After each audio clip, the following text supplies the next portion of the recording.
Hi, இன்றைக்கி நம்ம பார்க்க போகிறது Bengaluru style open butter benne masala dosa. பார்க்கலாமா? அதுக்கு நான் 2 கப்பு இட்லி அரிசிக்கு 1 கப்பு சாப்பாட்டு அரிசி எடுத்துட்டுருக்கேன். இது கூட 1 கப்பு உளுந்து எடுத்துட்டுருக்கேன். 1/2 கப்பு கடலைப்பருப்பு, 2 டேபிள் ஸ்பூன் வெந்தயம். இது எல்லாத்தையும் நல்லா ஒரு 4 to 5 டைம்ஸ் நல்லா வாஷ் பண்ணிட்டு ஒரு 8 மணி நேரம் நல்லா ஊற வச்சுட்டுருங்கோ. நைட்டு ஃபுல்லாக ஊற வச்சுட்டு அதை நல்லா நைஸாக அரைச்சிக்கணும். பருப்பருன்னு இருக்கக்கூடாது. கண்டிப்பாக நல்லா நைஸாக அரைச்சிக்கோங்க. அரைச்ச மாவுலேயே நான் 1/2 கப்பு அரிசி மாவை சேர்த்தின்ட்டுருக்கேன். 1/2 கப்பு மைதா மாவை சேர்த்திட்டு அதுக்கு தேவையான அளவு உப்பும் சேர்த்திட்டு மாவை நல்லா கரைச்சி எடுத்து வச்சுட்டு நல்லா மாவு 8 மணி நேரம் நல்லா புளிக்கணும். மாவு நல்லா புளிச்சு வந்ததுக்கப்புறம் அது கூட நான் 2 டேபிள் ஸ்பூன் சுகர் சேர்த்தின்ட்டுருக்கேன். அப்போ தான் தோசை நல்லா அந்த கலர் வரும். இப்போ நம்ம அந்த மசாலா ரெடி பண்ணிடலாம். கடாயில் கொஞ்சோண்டு எண்ணெய் விட்டுண்டு கடுகு, உளுத்தம்பருப்பு, கருவேப்பிலை போட்டு நல்லா வறுத்துண்டு இதுக்கு பொடி பொடியாக நறுக்கின இஞ்சியும் பூண்டையும் நான் சேர்த்திண்டு நல்லா பொன்னிறமாக நல்லா வறுத்துக்கலாம். நல்லா வறுத்துட்டதுக்கப்புறம் ஒரு மிளகாயும் பொடி பொடியாக நறுக்கி சேர்த்துட்டுருக்கேன். அது கூட 2 பெரிய வெங்காயத்தை நான் நறுக்கி அது கூட மஞ்சள் பொடி, தேவையான அளவு உப்பு சேர்த்தின்னு நல்லா இந்த வறுத்துட்டுடலாம்.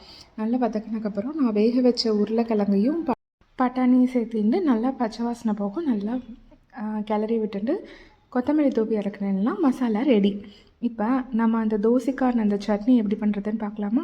அதுக்கு கடாயில் கொஞ்சோண்டு எண்ணெய் விட்டுட்டு ஒரு 7-8 காஷ்மீரி சில்லி போட்டுருக்கேன். அதுதான் நல்ல கலர் கொடுக்கும். வரமிளகாய் தனியாக எடுத்து வச்சுட்டு அதே பால்னியில் கொஞ்சோண்டு எண்ணெய் விட்டுண்டு பொடி பொடியாக நறுக்கின இஞ்சி, ஒரு 5-6 பெரிய வெங்காயம், 1 டீஸ்பூன் ஜீரகம் சேர்த்து நல்லா வதக்கிண்டு நம்ம அந்த போட்டுண்ட வரமிளகாயை சேர்த்துட்டு பச்சையாக 4-5 பூண்டு இது கூட சேர்த்து தேவையான அளவுக்கு உப்பு வச்சுட்டு நல்லா நைஸாக அரைச்சிருந்தா சட்னி ரெடி. இந்த தோசைக்கு தொட்டுக்கிறதுக்கு ஒரு தேங்காய் சட்னி பண்ணிக்கலாம். அதுக்கு அரை முடி தேங்காய், இஞ்சி பூண்டு, ஒரு 7-8 பச்சை மிளகா, ஒரு கை பொட்டுக்கடலை சேர்த்து நல்லா கொரகொரப்பாக அரைச்சிக்கோங்க. இப்போ தோசைக்கல்லில் 2 கரண்டி மாவு விட்டுண்டு ரொம்ப லேசாக பார்க்க வேண்டாம், கொஞ்சம் மொத்தமாக இருக்கிற மாதிரி பார்த்துக்கோங்க. மீடியம் ஃப்ளேமில் வச்சுட்டு நம்ம அரைச்ச அந்த சட்னியை மேலாக போட்டுக்கலாம். நல்லா போட்டு நல்லா அந்த தோசை ஃபுல்லாக ஸ்ப்ரெட் ஆகிற மாதிரி நல்லா ஸ்ப்ரெட் பண்ணி விட்டுக்கோங்க.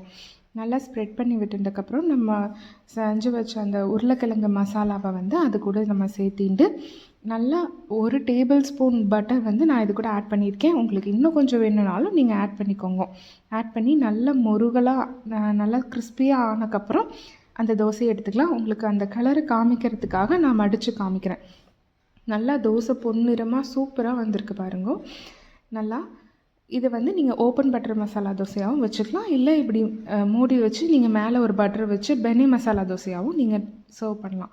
இது கண்டிப்பாக ஆற்றுல ட்ரை பண்ணி பார்த்துட்டு எப்படி இருக்குன்னு சொல்லுங்கள். இது போல் நிறையா ரெசிபிக்கு தலைகை பிரமாதமாக சப்ஸ்கிரைப் பண்ணுங்கள்.